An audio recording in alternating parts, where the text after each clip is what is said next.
អ៊ីរ៉ង់ពន្លឿនការសាងសង់រោងចក្រនុយក្លេអ៊ែរដោយសម្ងាត់យ៉ាងជ្រៅបំផុតនៅជ្រលងភ្នំសាក្រោះបន្ទាប់ពីការវាយប្រហារដោយសហរដ្ឋអាមេរិកនិងអ៊ីស្រាអែលកន្លែងរោងចក្រមួយកំពុងត្រូវបានសាងសង់នៅជម្រៅប៉ាន់ស្មានពី80ទៅ100ម៉ែត្រក្រោមដីដែលអាចមានសក្តានុពលជ្រៅជាងកន្លែងចម្រាញ់សារធាតុអ៊ុយរ៉ាញ៉ូមហ្វោដូទៅទៀតដែលជាទីតាំងទម្លាក់គ្រាប់បែករបស់សហរដ្ឋអាមេរិកនាពេលកន្លងមកនេះយោងតាមប្រភព JFIT ចុះថ្ងៃទី26កញ្ញា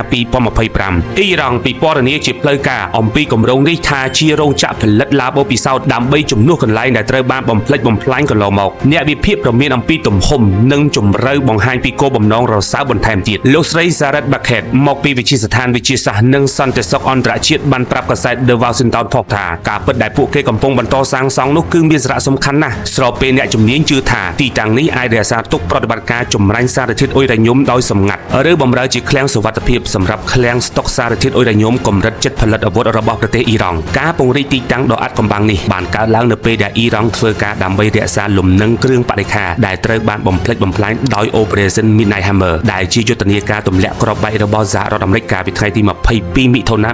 2025ដែលបានធ្វើឡើងបន្ទាប់ពីការវាយប្រហារមួយសប្តាហ៍របស់អ៊ីស្រាអែលដែលចាប់ផ្ដើមនៅថ្ងៃទី13មិថុនា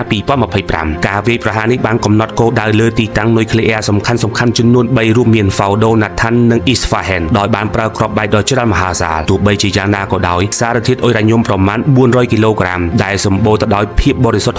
60% នៅតែមិនទាន់ដឹងនៅឡើយទេថាស្ថិតនៅទីតាំងណាមួយនោះភាពមិនច្បាស់លាស់នេះបន្ទាប់ពីអ៊ីរ៉ង់បដិសេធមិនអនុញ្ញាតឲ្យទីភ្នាក់ងារថាមពលអាតូមិកអន្តរជាតិ IAEA ចូលត្រួតពិនិត្យនោះទេរូបភាពពីផ្កាយរណបបានបង្ហាញថាទីក្រុងតេហេរ៉ង់មិនបានបោះបង់ចោលមហិច្ឆតានុយក្លេអ៊ែររបស់ខ្លួនហើយអាចនឹងមានការប្រុងប្រយ័ត្នក្នុងការកសាងកម្មវិធីរបស់ខ្លួនឡើងវិញជាមួយនឹងការពង្រីកការពារប្រឆាំងនឹងការវាយប្រហារនាពេលអនាគតអគារក្រោមដីដែលគេស្គាល់ថាជាកន្លែងកំពុងសាងសង់រោងចក្រដោយសម្ងាត់ស្ថិតនៅជួរភ្នំសាក្រោះស្ថិតនៅចម្ងាយត្រឹមតែ 1.5 គីឡូម៉ែត្រពីភាគខាងត្បូងនៃរោងចក្រនុយក្លេអ៊ែរ Natanz ដែលរងការខូចខាតយ៉ាងខ្លាំងនាពេលកន្លងមកការវិភាគតាមផ្កាយរណបនាពេលថ្មីៗនេះបានបង្ហាញថាអ៊ីរ៉ង់បានបង្កើនសកម្មភាពសាងសង់នៅទីតាំងនោះយ៉ាងរហ័សចាប់តាំងពីការវាយប្រហារពីខែមិថុនារួមទាំងរឹតបន្តឹងសន្តិសុខច្រកចូលផ្លូវរួមក្រោមដីដែលបានពង្រឹងនិងពង្រីកប្រតិបត្តិការយ៉ាងរហ័ស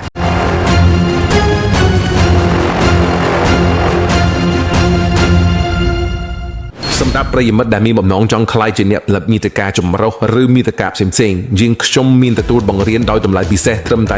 $20តែប៉ុណ្ណោះប្រិយមិត្តដែលមានចំណាប់អារម្មណ៍អាចឆាតចូលក្នុង Page ឬ Telegram បាន